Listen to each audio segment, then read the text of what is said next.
It struck me that, it's much easier, or it's seemingly much easier to report a story, as you're saying, if you have kind of an idea of what the story, it's about tube tops are awesome, and then you go report that. But then how do you approach reporting a story if, in this case, as you sort of start to realize that it's not maybe going to turn out how you think, it's not going to be about this particular guy, and you were, I wonder if you can tell us a little bit about how you were down there for 2 years reporting, and how did you decide sort of what to look for, in the absence of an obvious, centerpiece? Like, how did you decide what you were going to do that day when you woke up in the morning?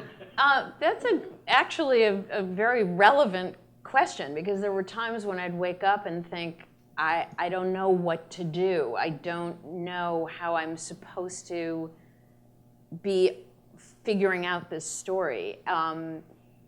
And very often the way I look at it, and this helps me in that sort of existential crisis of thinking, how am I coming to understand this story?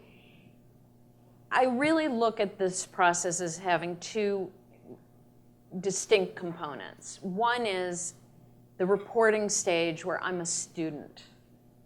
And like any student, my task is just to learn. So I'm writing a story about John LaRoche. I need to learn about Florida and Florida history. I need to learn about orchids. I need to learn about his life story.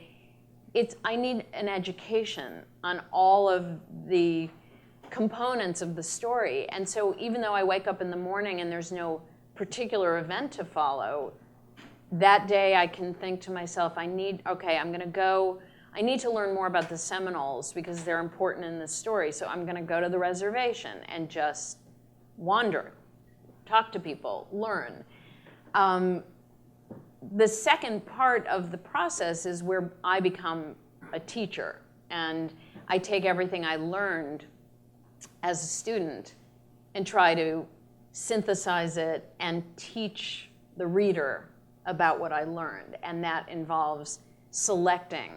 But during the reporting, I just feel like I need, so much of it never ends up in the book because it's never meant to end up in the book. But I feel like I can't write about going to the Seminole Roundup unless I've done a lot of homework already to learn about the background of the Seminoles in Florida. And while I'm doing that background, I'm never quite sure, and there are times where I think, why am I doing this? But it's to educate myself so that at the end of the day, I could tell you the whole book coming from real knowledge and not off of notes.